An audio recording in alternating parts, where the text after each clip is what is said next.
Hello and welcome to web music academy again. আজকে একটা নতুন ভিডিও নিয়ে চলে এসেছি। তো আমরা কর্ড কি করে ধরতে হয় সেটা শিখছিলাম। তো আজকের ভিডিওটা হবে সি শার্পের একটা মুভেবল শেপের উপরে। মুভেবল শেপ যারা জানো না তাদেরকে বলে দিচ্ছি যে যেই শেপটা একটা ফ্রেট থেকে পরের ফ্রেটে নিয়ে গেলে পরে যেই কর্ডটা বাজছে ঠিক তার পরের নোটের কর্ডটা পরের ফ্রেটে বাজবে, বাস এটুকুই ব্যাপার। ফর এক্সাম্পল এফ কর্ডটাকে যদি আমি ফার্স্ট ফ্রেট থেকে সেম শেপটাকে সেকেন্ড ফ্রেটে শিফট করি তাহলে সেটা বাজবে এফ শার্প মেজর এবং তারপরটাতে জি মেজর অ্যান্ড এইভাবে এগোতে থাকবে। সো তোমরা এটা অলরেডি জানো। আজকে আমরা সি শার্প মেজরের মুভেবল শেপ নিয়ে কথা বলবো। তো দেরি না করে আমরা চলে যাই আমাদের গিটারের ফ্রেট বোর্ডে একটা ক্লোজ আপে। Okay, alright, so I am going to the next shape of chord, that is C sharp major bar shape or a movable shape. সেক্ষেত্রে কী হচ্ছে, আমি এই যে সি মেজরটা এটাই যদি আমি এখানটাতে নিয়ে আসি, অর্থাৎ নেক্সট ফ্রেটে যদি নিয়ে আসি এবং একটা বার করে দিই ফার্স্ট ফ্রেটে, that will become the C sharp major. কিন্তু সেক্ষেত্রে আমার ফিঙ্গার ম্যানেজমেন্টটা কীরকম হবে, আমার সি শার্প নোটটা অর্থাৎ 5 নম্বর তারের 4 নম্বর ফ্রেট, সেটা আমি প্রেস করব লিটল ফিঙ্গার দিয়ে।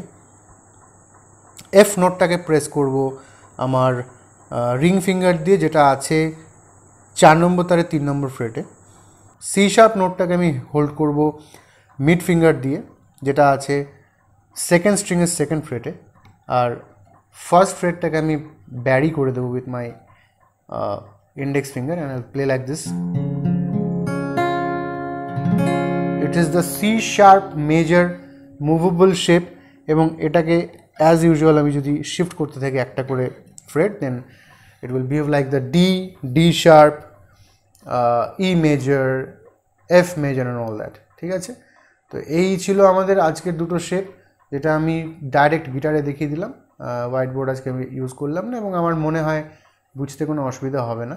ঠিক আছে, আমি বলেই দিয়েছি কোথায় কোন ফিঙ্গার আছে, যদি বুঝতে অসুবিধা হয় বারবার রিওয়াইন্ড করে ভিডিওটা শুনলেই হবে। সো ফ্রেন্ডস, এই ছিল আজকের লেসন।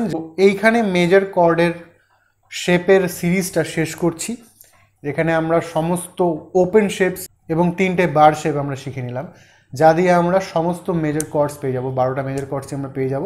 মুভেবল শেপগুলোকে ইউজ করলে আমরা যেগুলো এখন জানি না বা ডাইরেক্টলি শিখিনি সেগুলো আমরা পেয়ে যাচ্ছি। ঠিক আছে, অ্যাকচুয়ালি শিখেছি আমি, আলাদা করে দেখাইনি, তোমরা মুভ করলে পরেই পেয়ে যাচ্ছ, রাইট? তাহলে আমরা মেজর কর্ডের সিরিজটা এখানে শেষ করছি এবং মেজর কর্ডের আরও কিছু অল্টারনেটিভ শেপস আছে, সেটা আমি পরে শেখাবো। ততক্ষণের জন্য bye and keep practising and stay musical এবং লেটস গ্রো টুগেদার।